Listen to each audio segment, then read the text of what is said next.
ಕೆಲವ್ರಿಗೆ ನೀನು ದುರಹಂಕಾರಿ ಅನಿಸ್ಬೋದು, ತಪ್ಪೇನೂ ಇಲ್ಲ. ಯಾಕೆ ಹೇಳು?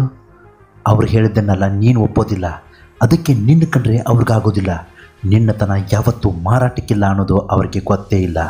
ಇಲ್ಲಿ ನೀನು ಕಷ್ಟಪಡದೆ ನಿನಗೆ ಗೆಲುವು ಸಿಗಲ್ಲ ಮೈ ಡಿಯರ್ ಫ್ರೆಂಡ್. ಕಷ್ಟಪಡದೆ ಒಳ್ಳೆಯ ಬದುಕು ಬೇಕೆನ್ನುವುದು ಆಟ ಆಡದೆ ಆಟಕ್ಕೆ ಗೆಲುವಿನ ನಿರೀಕ್ಷೆ ಇಟ್ಕೊಂಡಂತಾಗತ್ತೆ. ನೀನಿಲ್ಲಿ ಇನ್ನೊಬ್ಬರನ್ನು ಮೆಚ್ಚಿಸೋ ಕೆಲಸವನ್ನು ಮಾಡಬೇಡ. ಇಲ್ಲಿ ನಿನ್ನ ನಿಯತ್ತಿಗೆ ಬೆಲೆ ಇದೆ ಅಂದ್ಕೊಂಡಿದೆಯಾ? ಯಾವುದೇ ಕಾರಣಕ್ಕೂ ಸಾಧ್ಯ ಇಲ್ಲ ಮೈ ಡಿಯರ್ ಫ್ರೆಂಡ್.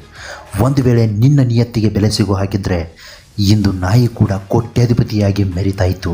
ಕಷ್ಟದಲ್ಲಿದ್ದಾಗ ಕಣ್ಣೆತ್ತಿಯೂ ನೋಡದ ನಮ್ಮ ಜನ, ಸಮಾಜದ ಜನ ಕಟ್ಟಿಗೆಯಲ್ಲಿಟ್ಟಾಗ ಕಣ್ಣೀರಿಡ್ತಾರೆ.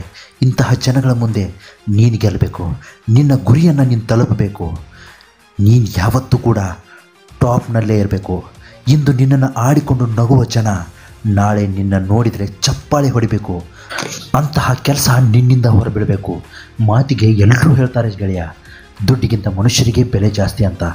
ಮನುಷ್ಯನಿಗೆ ಬೆಲೆ ಕೊಡೋದೇ ಅವನ ಹತ್ರ ಇರೋ ದುಡ್ಡಿನಿಂದ ಅಂತ ಅವರೇ ನೆನಪು ಮಾಡಿಕೊಡ್ತಾರೆ ಗೆಳೆಯ. ಇಲ್ಲಿ ಪ್ರತಿಯೊಬ್ಬರೂ ಮೋಸಕ್ಕೊಳಗಾದವರೇ ಸಿಗ್ತಾರೆ. ಮೋಸ ಎಲ್ಲರೂ ಮಾಡ್ತಾರೆ, ಆದರೆ ನಂಬಿಕೆ ದ್ರೋಹ ನೀನು ನಂಬಿದವ್ರು ಮಾತ್ರ ಮಾಡ್ತಾರೆ. ಎದ್ದೇಳು ಗೆಳೆಯ, ನಿನ್ನ ಸಮಯ ಬಂದಾಯಿತು. ನಂಬಿಕೆ ದ್ರೋಹ ಮಾಡಿದವರಿಗೆ ತಕ್ಕ ಶಾಸ್ತಿ ಮಾಡುವಂತಹ ಸಮಯ ಬಂದಾಯಿತು. ನೀರಿನಲ್ಲಿ ದೋಣಿ ಇರಬೇಕು ವಿನಃ ದೋಣಿಯಲ್ಲಿ ನೀರಿರಬಾರ್ದು. ಅದೇ ತರಹ ಬದುಕಿನಲ್ಲಿ ಕಷ್ಟಗಳು ಇರಬೇಕು, ಆದರೆ ಕಷ್ಟಗಳೇ ಬದುಕಾಗಬಾರ್ದು. ಇಕ್ಕಟ್ಟಾದ ಹಾದಿಗಳೇ ಮನುಷ್ಯನನ್ನು ಉತ್ತಮ ಚಾಲಕನನ್ನಾಗಿ ಮಾಡುತ್ತೆ.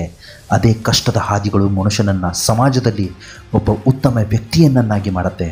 ಬದುಕು ಅನ್ನೋ ಹೊಲದಲ್ಲಿ ಸಮಸ್ಯೆ ಅನ್ನೋ ಕಳೆ ಬೆಳೆಯುತ್ತಲೇ ಇರುತ್ತೆ. ಹಾಗಂತ ಹೊಲ ಬಿಟ್ಟು ಹೋಗಬಾರ್ದು. ಕಳೆ ಕೀಳುವಂತಹ ಕಲೆ ಕಲಿತು ಬಾಳಬೇಕಷ್ಟೇ. ಕೊನೆಗೊಂದು ಮಾತು ಹೇಳ್ತೀನಿ ಕೇಳು ಗೆಳೆಯ, ನೀನೇನೇ ಮಾಡು, ಆದರೆ ಯಾರ ಮುಂದೆನೂ ಸೋಲೊಪ್ಕೋಬೇಡ. ಕಷ್ಟಗಳನ್ನು ನೀನು ಎದುರಿಸಿದಷ್ಟು ಬಲಶಾಲಿ ಆಗ್ತೀಯ. ಆದ್ದರಿಂದ ಕಷ್ಟಗಳು ಬಂದಾಗ ಹೆದರಬೇಡ, ಅದನ್ನು ಧೈರ್ಯದಿಂದ ಎದುರಿಸು. ಎಲ್ಲರನ್ನ ಬೇಟೆಯಾಡಿ ನಿನ್ನ ಗುರಿಯನ್ನು ತಲುಪು. ನಾಳೆ ಮತ್ತೆ ಭೇಟಿಯಾಗ್ತೀನಿ. ನಮಸ್ಕಾರ ಎಲ್ರಿಗೂ.